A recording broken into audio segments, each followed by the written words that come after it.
How are you preparing for this new stage in your career with Inter Miami? Yeah, I've just been trying to adjust to my team. Obviously, I know the qualities that I bring and the qualities that are part of this team, and just to try to figure out the puzzle piece and how I fit in and how I can best help the team. How did the decision to leave Minnesota United come about, and was it difficult for you? Yeah, it wasn't a decision I took lightly. I think going into free agency, I was willing to listen to everyone that had an offer for me, and having some of those conversations. I still had conversations with Minnesota, but I think for me, when this opportunity came up and I did some more deep dive into it and had the conversations with people at the club, I realized that this was the right decision for me at this point in time in my career. And you arrive as the best goalkeeper in MLS.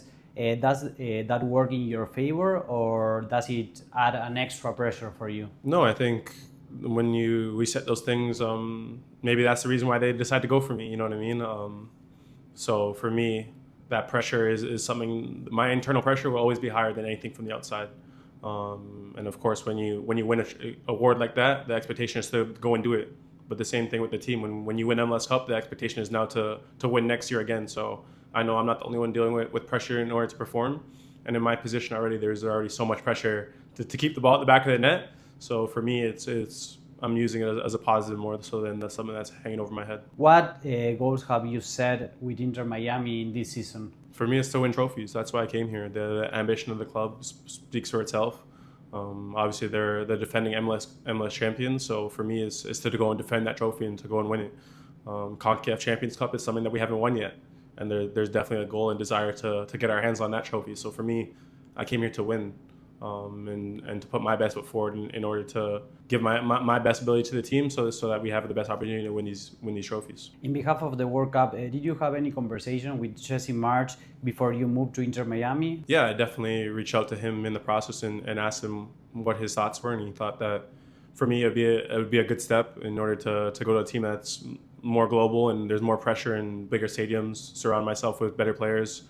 So I think for me, it was all the things I was already thinking, but to have that confirmation from my national team coach was something that was definitely very big and helpful in the process. And how are you preparing for the World Cup? Do you feel that if you perform well here in Inter Miami, the starting spot is for you? Of course, I think that was a large part in coming here and speaking to Jesse about it. And my performances on a day-to-day basis will determine whether or not that I'm the starter on day one when we're playing in Toronto. But for me, it's all the stuff and the little things that go in each day, and I know that I need to continue to put my best foot forward to make a decision easier or harder depending on which way you look at it, but do all the things that I can control so it leans in my direction. And what do you think about the rivals in the group stage in the World Cup? Still waiting to see who that next team is going to be, especially that will be our first game, but I think for us, we know that we have an expectation, especially playing at home. We're looking not only to come out of our group, but we know that if we come first in our group, what that means for us in the next stage in terms of being able to play again in Vancouver on home soil. So I think for us, that's definitely a goal.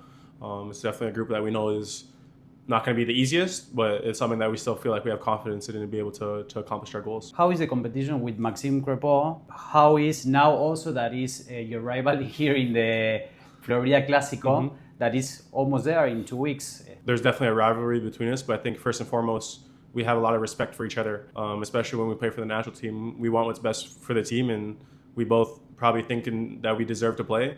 But at the end of the day, that's the coach's decision, and whoever the coach decides, the other person always supports them. So I think our relationship is very unorthodox in that sense, where you normally don't see two number one goalies that close with each other. But I think for us, first and foremost, there's an immense amount of respect between us, but now especially playing in those games, and everyone knows you can play against your best friend.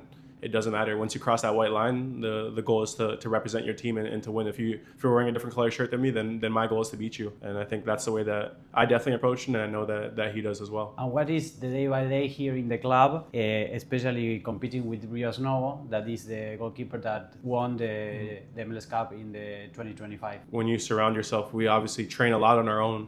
So when you're surrounding yourself with a good goalkeeper group that has a lot of quality, you're getting pushed on a day-to-day basis. And I know the qualities that I bring aren't maybe necessarily can be different depending on my stature and my style. But at the same time, maybe there's a couple things in his game that he can learn from me or I can learn from him and vice versa. I think iron really sharpens iron. So when you have a good group together where everyone's contributing to the goalkeeper unit and the union, that's what you want.